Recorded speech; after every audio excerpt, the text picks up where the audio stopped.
മുഖ്യമന്ത്രി നോമിനേഷൻ സമർപ്പിക്കാനെത്തുകയാണ്. സംസ്ഥാനത്ത് ആദ്യമായി നാമനിർദ്ദേശ പത്രിക സമർപ്പിക്കുന്ന വ്യക്തിയായി സ്ഥാനാർത്ഥിയായി മുഖ്യമന്ത്രി പിണറായി വിജയൻ. അദ്ദേഹം ധർമ്മടത്ത് നിയമസഭാ മണ്ഡലത്തിലാണ് നോമിനേഷൻ സമർപ്പിക്കുന്നത്. നോമിനേഷൻ സമർപ്പിക്കുന്നതിന് വേണ്ടി മുഖ്യമന്ത്രി എത്തുകയാണ്. മുഖ്യമന്ത്രി ഇപ്പോൾ നോമിനേഷൻ സമർപ്പിക്കുന്നതിന് വേണ്ടി എത്തുകയാണ്. ആ ദൃശ്യങ്ങളാണ് കാണുന്നത്. തലശ്ശേരി രജിസ്ട്രാർ ഓഫീസിലാണ് പിണറായി വിജയൻ പത്രിക നൽകുന്നത്. അതിനുവേണ്ടി മുഖ്യമന്ത്രി അവിടേക്ക് എത്തുന്ന ദൃശ്യങ്ങളാണ് നമുക്ക് കാണുന്നത്.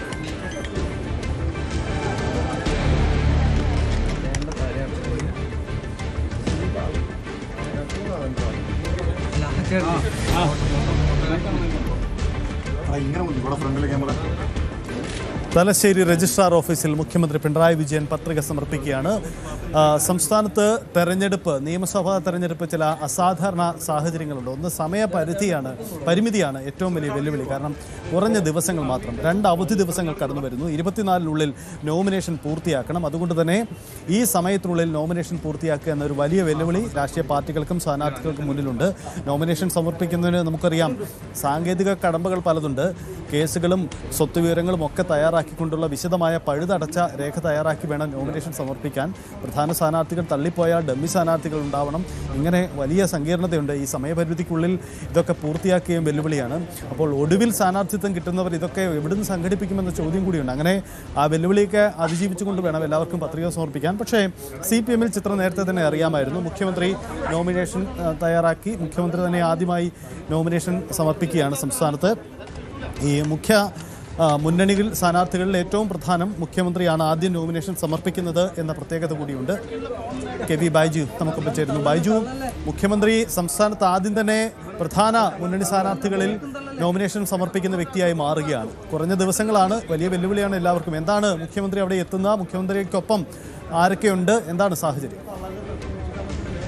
കൃത്യമായി നാമനിർദ്ദേശ പത്രിക മുഖ്യമന്ത്രി പിണറായി വിജയൻ സമർപ്പിക്കുന്നു എന്നതാണ് ഇതിൽ ഏറ്റവും പ്രധാനം.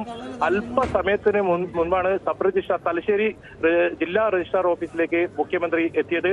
ഇപ്പോൾ അദ്ദേഹം നാമനിർദ്ദേശ പത്രിക സമർപ്പിക്കാനായി ഇതിനകത്ത് ഉദ്യോഗസ്ഥരുടെ അടുത്തേക്ക് പോകുന്ന ദൃശ്യങ്ങളാണ് നമ്മൾ ഇപ്പോൾ തത്സമയം കാണുന്നത്. എന്തായാലും KK രാഗേഷ് ഉണ്ട്, കൂടെ AM ഷംസീർ ഉണ്ട്. അത്തരത്തിൽ നേതാക്കളൊക്കെ എത്തിയിട്ടുണ്ട്. വലിയ പോലീസ് സുരക്ഷ സന്നിധ സന്നാഹം ഇവിടെ ഒരുക്കിയിട്ടുണ്ട്.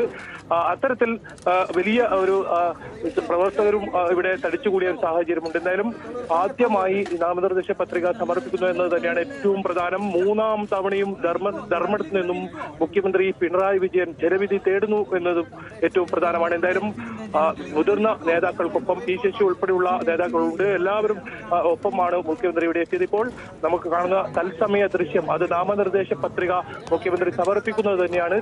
തലശ്ശേരി ജില്ലാ രജിസ്ട്രാർ ഓഫീസിലാണ് ഇത്തരത്തിൽ ഈ മുഖ്യമന്ത്രി ഇപ്പോൾ നാമനിർദ്ദേശ പത്രിക സമർപ്പിക്കുന്നത്. എന്തായാലും ക്യാപ്റ്റൻ ധർമ്മടക്കാരുടെ അല്ലെങ്കിൽ കണ്ണൂറുകാരുടെ വിജയേട്ടൻ അത്തരത്തിൽ വലിയ തോതിൽ ആത്മബന്ധമുള്ള ആ ഒരു മണ്ഡലം ധർമ്മടം മണ്ഡലത്തെ പ്രതിനിധീകരിച്ച് വീണ്ടും മുഖ്യമന്ത്രി 3ാം ഊഴം ലക്ഷ്യപ്പെട്ടുകൊണ്ടുള്ള ആ ഒരു ജൈത്രയാത്രയ്ക്ക് ഇവിടെ തുടക്കം കുറിക്കുകയാണ്. ക്യാപ്റ്റൻ എന്ന നിലയിലും പിണറായിക്കാരുടെ അല്ലെങ്കിൽ ധർമ്മടക്കാരുടെ വിജയേട്ടൻ എന്ന നിലയിലും അങ്ങനെയുള്ള ഒരു തുടക്കം കുറിക്കുന്ന ഒരു സാഹചര്യമാണ് കാണുന്നത്.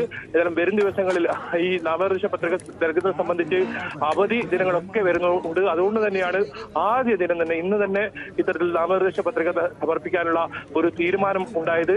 അതിന്റെ ഭാഗമായാണ് ഇപ്പോൾ നേതാക്കൾക്കൊപ്പം AM ഷംസീറും KK രാഗേഷും ഉൾപ്പെടെയുള്ള നേതാക്കൾക്കൊപ്പം മുഖ്യമന്ത്രി തലശ്ശേരിയുള്ള ജില്ലാ രജിസ്ട്രാർ ഓഫീസിലേക്ക് എത്തിയതും അല്പസമയത്ത് നാമനിർദ്ദേശ പത്രിക സമർപ്പിക്കുന്നതിന്റെ തത്സമയ ദൃശ്യങ്ങളാണ് ഇപ്പോൾ തലശ്ശേരിയിൽ നിന്നും പ്രേക്ഷകർ കാണുന്നതും.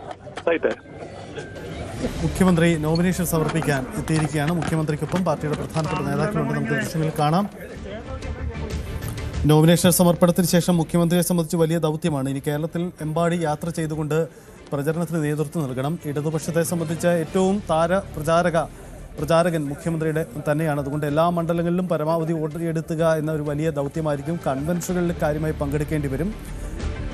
CPM-ഉം LDF-നെയും സംബന്ധിച്ച് കോടിയേരി ബാലകൃഷ്ണൻ, VS അച്യുതാനന്ദൻ പോലെയുള്ള വലിയ മുഖങ്ങളൊന്നും ഇല്ലാതെ ഇത്തവണ പ്രചരണം നയിക്കണം എന്നൊരവസ്ഥയാണ്. അപ്പോൾ സ്വാഭാവികമായും മുഖ്യമന്ത്രി തന്നെയാണ് പ്രചാരകൻ. മറ്റ് കോൺഗ്രസിനെ പോലെയൊന്നും കാര്യമായ ദേശീയ നേതാക്കളൊന്നും CPM-നോ ഇടതുപക്ഷത്തിനോ കേരളത്തിൽ പങ്കെടുപ്പിക്കാനുമില്ല. മുഖ്യമന്ത്രിക്കൊപ്പം CPI നേതാവ് CN ചന്ദ്രനുണ്ട്, EP ജയരാജനുണ്ട്, ഒപ്പം P ശശിയുണ്ട്, മുഖ്യമന്ത്രിയുടെ പൊളിറ്റിക്കൽ സെക്രട്ടറി കൂടിയായ P ശശിയുണ്ട്. ഇങ്ങനെ നേതാക്കളുടെ സാന്നിധ്യത്തിലാണ് ഇപ്പോൾ മുഖ്യമന്ത്രി നോമിനേഷൻ സമർപ്പിക്കുന്നതിന് വേണ്ടി തലശ്ശേരി ജില്ലാ രജിസ്ട്രാർ ഓഫീസിലേക്ക് എത്തിയിരിക്കുന്നത്. അവിടെ നോമിനേഷൻ സമർപ്പിക്കുന്നതിന് വേണ്ടി മുഖ്യമന്ത്രി എത്തിയിരിക്കുകയാണ്. അതിൻ്റെ നടപടിക്രമങ്ങളാണ് നടക്കുന്നത്. മുഖ്യമന്ത്രി നോമിനേഷൻ സമർപ്പിക്കുകയാണ്. സംസ്ഥാനത്ത് മുഖ്യമന്ത്രി ആദ്യമായി പത്രിക സമർപ്പിക്കുന്നു എന്ന പ്രധാനപ്പെട്ട കാര്യമാണ്. ഒരുപക്ഷേ ഈ തെരഞ്ഞെടുപ്പിൻ്റെ ഒരുക്കങ്ങൾ എന്നത് വളരെ പ്രധാനപ്പെട്ട കാര്യമാണ്. അതിൽ ആദ്യം സ്ഥാനാർത്ഥി പ്രഖ്യാപനം നടക്കണം, അതിനുശേഷം പ്രചരണം ആരംഭിക്കണം. ഇങ്ങനെ പല ഘട്ടങ്ങളുണ്ട്. ഇതിൽ ആദ്യ റൗണ്ടുകളിൽ ഇടതുപക്ഷത്തിന് ഒരു മേൽക്കോയ്മ അങ്ങനെയെങ്കിലും അവകാശപ്പെടാം. കാരണം അവർക്ക് സ്ഥാനാർത്ഥി പ്രഖ്യാപനം ഏറെക്കുറെ പൂർണ്ണമാക്കാൻ കഴിഞ്ഞിട്ടുണ്ട്. അതേസമയം കോൺഗ്രസിൽ ചില ആശയക്കുഴപ്പങ്ങൾ ഇപ്പോഴും തുടരുന്നു. ലിസ്റ്റ് പൂർണ്ണമായി പുറത്തു വന്നിട്ടുമില്ല. അപ്പോൾ നോമിനേഷൻ സമർപ്പിച്ച കളത്തിലേക്ക് ഇറങ്ങുന്നു എന്നൊരു സാധ്യത അവർക്ക് മുന്നിലുണ്ട്. ചുരുങ്ങിയ ദിവസങ്ങൾ മാത്രമാണ്. സംസ്ഥാനത്ത് വരുന്ന 9-ാം തീയതിയാണ്, അടുത്ത മാസം 9-ാം തീയതിയാണ് പോളിംഗ് നടക്കേണ്ടത്. ചുരുങ്ങിയ ദിവസങ്ങൾ, ആ ദിവസത്തിനുള്ളിൽ ഇത് പൂർത്തിയാക്കുക എന്ന വലിയ വെല്ലുവിളിയാണ് മുഖ്യമന്ത്രിക്കും ഒപ്പം എല്ലാ മുന്നണി സ്ഥാനാർത്ഥികൾക്കും മുന്നിലുള്ളത്. നമ്മൾ ദൃശ്യങ്ങൾ നമുക്ക് കാണാം.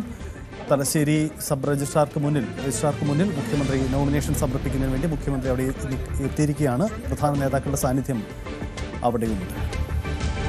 ബൈജു, വലിയ തിരക്കാണോ? പ്രവർത്തകരൊക്കെ ഉണ്ടോ അവിടെ? എന്താണ് CPM-നെ സംബന്ധിച്ച് നോമിനേഷൻ പോലും വലിയ ആവേശം ആക്കുന്നുണ്ടോ അവർ? എന്താണ് അവിടുത്തെ കാഴ്ച? സഹിത, തീർച്ചയായും നമുക്കറിയാം, മുഖ്യമന്ത്രി പിണറായി വിജയനെ സംബന്ധിച്ചിടത്തോളം കണ്ണൂർ ജില്ലയുമായി ആ ഒരു ബന്ധം അത് തന്നെയാണ് നമുക്കിവിടെ കാണാൻ സാധിക്കുന്നത്. അത്തരത്തിൽ വലിയ തോതിലുള്ള പ്രവർത്തകർ പുറത്തുണ്ട്. പക്ഷേ നേതാക്കൾ മാത്രമാണ് ഇപ്പോൾ രജിസ്ട്രാർ ഓഫീസിൽ ഈ പത്രിക സമർപ്പിക്കുന്നതുമായി ബന്ധപ്പെട്ട് ഉള്ളത്. ഒരുപാട് പ്രവർത്തകർ പുറത്ത് ഇത്തരത്തിൽ കാത്തു നിൽക്കുന്നുണ്ട്. കൃത്യം സമയത്ത്, അത് നേരത്തെ പറഞ്ഞ അതേ സമയത്ത് തന്നെ മുഖ്യമന്ത്രിയുടെ എത്തിയെന്നാണ് മറ്റൊരു പ്രധാനപ്പെട്ട കാര്യം. CPI-യുടെ നേതാക്കളുണ്ട്, CPM-ന്റെ മുതിർന്ന നേതാക്കളുണ്ട്. അത്തരം കാര്യങ്ങളുമായി തന്നെയാണ് ഇതിൽ മറ്റൊരു പ്രധാനപ്പെട്ട കാര്യം. ഈ കെട്ടിവെക്കാനുള്ള പണം പത്തനാപുരത്തു നിന്നുള്ള ഈ മന്ദിരത്തിൽ നിന്നുള്ള ഈ ഒരു അവരുടെ അധികൃതർ നൽകിയെന്നതാണ് മറ്റൊരു പ്രധാനപ്പെട്ട കാര്യം.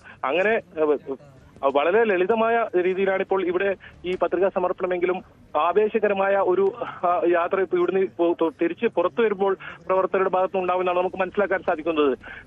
ഇതിനകത്ത് നേതാക്കൾ അല്ലെങ്കിൽ പ്രവർത്തകരോ കൂടുതൽ വരുന്ന സാഹചര്യമില്ല. അത് കൃത്യമായ ആളുകൾ നിയന്ത്രിച്ചാണ് ഇതിനകത്തേക്ക് വരുന്നത്. കാരണം മുഖ്യമന്ത്രിയുടെ സുരക്ഷയും മറ്റും കണക്കിലെടുത്ത് തന്നെയാണ് അങ്ങനെ ഒരു തീരുമാനമെടുത്തത്. വലിയ സുരക്ഷാ സംവിധാനങ്ങൾ ഒരുക്കുന്ന സാഹചര്യം ഉണ്ടായിട്ടുണ്ട്. അതോടൊപ്പം പ്രവർത്തകർ പുറത്ത് തടിച്ചുകൂടി നിൽക്കുന്നുണ്ട്. ഇനിയിപ്പോൾ ഇത് കഴിഞ്ഞ് മുഖ്യമന്ത്രിയെ ഇവിടെ നിന്ന് പോകുന്ന സമയത്ത് പ്രവർത്തകർ അഭിവാദ്യം ചെയ്തുകൊണ്ടായിരിക്കും ഇവിടുന്ന് പോകുക എന്നാണ് നമുക്ക് മനസ്സിലാക്കുന്നത്. ഇന്നലെ കഴിഞ്ഞ ദിവസം ഉണ്ടായ റോഡ് ഷോ അത് നമ്മൾ കണ്ടതാണ്. മണിക്കൂറുകൾ നീണ്ട റോഡ് ഷോ. നിരവധി ആളുകൾ റോഡിന് ഇരുവശവും തങ്ങളുടെ പ്രിയപ്പെട്ട നേതാവിനെ കാണാൻ നിൽക്കുന്ന സാഹചര്യം ഒക്കെ ഉണ്ടായിരുന്നു. എന്തായാലും 3-ാം ഭരണം അത് വിട്ടുകൊണ്ടുള്ള ആ ഒരു ജൈത്രയാത്രയ്ക്ക് ഇവിടെ തുടക്കം കുറിക്കുന്നു. മാത്രമല്ല, സംസ്ഥാന രാഷ്ട്രീയത്തിൽ നമുക്കറിയാം കോൺഗ്രസിനകത്ത് വലിയ തോതിലുള്ള പൊട്ടിത്തെറിയൊക്കെ ഉള്ള ഒരു സാഹചര്യമാണ്. അദ്ദേഹത്തിന്റെ മുഖത്ത് നോക്കിയാൽ തന്നെ നമുക്ക് കാണാം വലിയ ഒരു ആത്മവിശ്വാസം മുഖ്യമന്ത്രിയുടെ മുഖത്ത് നമുക്ക് കാണാൻ സാധിക്കുന്നുണ്ട്. അത്തരത്തിലാണ് ഈ രജിസ്ട്രാർ ഓഫീസിലെത്തിയപ്പോൾ നാമനിർദ്ദേശ പത്രിക സമർപ്പിക്കുന്ന ആ രംഗമുള്ളത്. ഇപ്പോൾ അല്പസമയത്തിനകം തന്നെ ആ പത്രിക അവിടെ നൽകി പുറത്തേക്ക് മുഖ്യമന്ത്രി ഇറങ്ങും. ഇനി എന്തെങ്കിലും പ്രതികരണം ഉണ്ടാവുമോ എന്നതും വളരെ പ്രധാനമാണ്. രാഷ്ട്രീയ പ്രതികരണം ഉണ്ടാകുമോ, അതല്ല ഈ തെരഞ്ഞെടുപ്പുമായി ബന്ധപ്പെട്ട പാർട്ടിയുമായി ബന്ധപ്പെട്ട കാര്യങ്ങൾ പ്രതികരിക്കുമോ, അതും വളരെ പ്രധാനമാണ്. ഏതായാലും അല്പസമയത്തിനകം ഈ പത്രിക സമർപ്പണം പൂർത്തിയാകും. അതിനുശേഷം പുറത്തു വരും. പ്രവർത്തകരുടെ വലിയ അകമ്പടിയോടുകൂടി ഇവിടെ നിന്നും മുഖ്യമന്ത്രി മടങ്ങും. എന്തായാലും ആദ്യം നാമനിർദ്ദേശ പത്രിക സമർപ്പിക്കുന്ന ആളിൽ മുഖ്യമന്ത്രി പിണറായി വിജയൻ എന്നതും ഇതിൽ ഏറ്റവും പ്രധാനമാണ്. ധർമ്മടത്തിൽ നിന്നും 3-ാം തവണയും ജനവിധി തേടുന്നു എന്നതും മറ്റൊരു പ്രധാനപ്പെട്ട കാര്യമാണ്. കണ്ണൂർ ജില്ലയിൽ രാഷ്ട്രീയമായി വലിയ തോതിലുള്ള ആരോപണ പ്രത്യാരോപണങ്ങളൊക്കെ ചേരുന്ന സമയം, കോൺഗ്രസിനകത്തുള്ള വലിയ പൊട്ടിത്തെറി ഉണ്ടായ സമയം, അങ്ങനെ ഒരു ഘട്ടത്തിലാണ് ഈ ഒരു നാമനിർദ്ദേശ പത്രിക നൽകുന്ന ഒരു സാഹചര്യമുള്ളത്. കണ്ണൂരിൽ ഇനി വരും മണിക്കൂറുകളിൽ വലിയ തോതിലുള്ള വാർത്തകൾ ഉയർന്നു വന്നേക്കാം. ഒരുപക്ഷെ സുധാകരനുമായി ബന്ധപ്പെട്ട വിഷയം അത് ചർച്ച ചെയ്യപ്പെട്ടേക്കാം. അങ്ങനെ ഒരു സാഹചര്യത്തിലാണ് കണ്ണൂർ കടന്നു പോകുന്നത്. അതിനിടയിലാണ് ക്യാപ്റ്റൻ എന്ന നിലയിൽ CPM അല്ലെങ്കിൽ ഇടതുമുന്നണിയെ മുന്നോട്ട് കൊണ്ടുപോകുന്ന ഒരാൾ എന്ന നിലയിൽ മുഖ്യമന്ത്രിയുടെ ഈ നാമനിർദ്ദേശ പത്രിക നമുക്ക് കാണാൻ സാധിക്കുന്നത്. എന്തായാലും ഗാന്ധി ഭവനിലെ പത്തനാപുരം ഗാന്ധി ഭവനിലെ അധികൃതരാണ് കെട്ടിവെക്കാനുള്ള തുക മുഖ്യമന്ത്രിക്ക് നൽകിയിട്ടുള്ളത്. അങ്ങനെയുള്ള ഒരു ചടങ്ങ് വളരെ ലളിതമായ, ആളുകൾ കൂടുതലില്ലാതെ മുതിർന്ന കുറച്ച് നേതാക്കൾ മാത്രം ഇടുങ്ങിയ മുറിയാണ് ഇതിനകത്ത്. അത്തരത്തിലുള്ള സ്ഥലത്താണ് ഇപ്പോൾ നാമനിർദ്ദേശ പത്രിക സമർപ്പിക്കുന്നത്. അതുകൊണ്ട് ഇതിന്റെ പ്രവർത്തകരെല്ലാം പുറത്താണ് ഉള്ളത്. പുറത്ത് ഒരുപാട് പ്രവർത്തകർ എത്തിയിട്ടുണ്ട്. ഇപ്പോൾ അല്പസമയത്തിനകം ആ പത്രികാ സമർപ്പണം പൂർത്തിയാക്കി മുഖ്യമന്ത്രി പുറത്തേക്ക് ഇറങ്ങും. സൈറ്റ് യെസ്, പത്രികാ സമർപ്പണം അല്പസമയത്തിനുള്ളിൽ പൂർത്തിയാക്കി മുഖ്യമന്ത്രി പുറത്തേക്ക് ഇറങ്ങുമെന്നാണ് സാഹചര്യം. ഒരു കാര്യം വ്യക്തമാണ്, സംസ്ഥാനത്ത് മുഖ്യമന്ത്രി പിണറായി വിജയന് മറുപടി നൽകേണ്ട, പ്രതികരിക്കേണ്ട രാഷ്ട്രീയ വിവാദങ്ങൾ നിരവധിയുണ്ട്. സ്വന്തം തട്ടകമായ കണ്ണൂരിൽ നടന്ന വിമത പ്രവർത്തനങ്ങളോട് മുഖ്യമന്ത്രി ഇതുവരെയും പ്രതികരിച്ചിട്ടില്ല. പയ്യന്നൂരിലെ കുഞ്ഞികൃഷ്ണന്റെ വിമത നീക്കം, ഒപ്പം തളിപ്പറമ്പിലെ സ്ഥാനാർത്ഥി പ്രഖ്യാപനവും തുടർന്നുണ്ടായ ജില്ലാ സെക്രട്ടേറിയറ്റ് അംഗത്തിൻ്റെ വിമത നീക്കം, ഇങ്ങനെ പല വിഷയങ്ങളിലും മറുപടി പറയാൻ മുഖ്യമന്ത്രിയുണ്ട്. അതിനുമപ്പുറം ജി സുധാകരൻ എന്ന മുതിർന്ന നേതാവിൻ്റെ പാർട്ടി പുറത്തുപോയി UDF സ്ഥാനാർത്ഥിയെ മത്സരിക്കുന്ന നീക്കം, ഈ വിഷയങ്ങളിലൊക്കെ മുഖ്യമന്ത്രിക്ക് പ്രതികരണം നടത്തേണ്ടി വരും. അതായത് ഈ തെരഞ്ഞെടുപ്പ് കാലഘട്ടത്തിൽ ഇടതുമുന്നണിക്കും CPM-നും മറുപടി പറയേണ്ടി വരിക, അത് ആ മണ്ഡലങ്ങളിൽ മാത്രമല്ല, അതിനപ്പുറം മറ്റിടങ്ങളെയും കൂടി സ്വാധീനിക്കുന്ന വിഷയങ്ങൾ കൂടിയാണിത്. അതുകൊണ്ടുകൂടി ആ വിഷയങ്ങൾ കൂടി മുഖ്യമന്ത്രിയുടെ പ്രതികരണം നിർണായകമാണ്. ഇനി അങ്ങോട്ട് മുഖ്യമന്ത്രി പങ്കെടുക്കുന്ന കൺവെൻഷനുകളിൽ ഉയർത്താൻ പോകുന്ന നിലപാടുകളും നീക്കങ്ങളും പ്രധാനമാണ്. തെരഞ്ഞെടുപ്പ് പ്രചരണ രംഗത്ത് രാഷ്ട്രീയ നേതൃത്വങ്ങൾ, പ്രത്യേകിച്ച് മുൻനിര നേതാക്കൾ നടത്തുന്ന പ്രസ്താവനകൾക്ക് വലിയ പ്രാധാന്യമുണ്ട്. അതിൻ്റെ അജണ്ടകൾ സെറ്റ് ചെയ്യുന്നത് അവരുടെ വാക്കുകളും പ്രസ്താവനകളുമാണ് എന്ന പ്രാധാന്യമുണ്ട്. വികസന അജണ്ടയാണോ, വിവാദ വിഷയങ്ങളാണോ, ഇങ്ങനെ പലതരത്തിലും ഇതിനെ ടെസ്റ്റ് ചെയ്യാൻ കഴിയുന്ന വലിയ സ്വാധീനമുണ്ട്. കാരണം ജനങ്ങൾ ഈ നേതാക്കളുടെ നിലപാടുകളും നീക്കങ്ങളും വലിയ രീതിയിൽ ശ്രദ്ധിക്കും. പ്രത്യേകിച്ച് മാധ്യമങ്ങൾ ഏറ്റെടുക്കുന്ന വിഷയങ്ങൾ സ്വാധീനിക്കുന്നതിനോടൊപ്പം തന്നെ സ്വാഭാവികമായും ഈ നേതാക്കളുടെ നീക്കങ്ങളും ഏറെ പ്രധാനമാണ്. അതുകൊണ്ട് ഇനിയുള്ള ദിവസങ്ങൾ അത് പ്രധാനമാണ്. CPM-ലെ വലിയ വിമത നീക്കം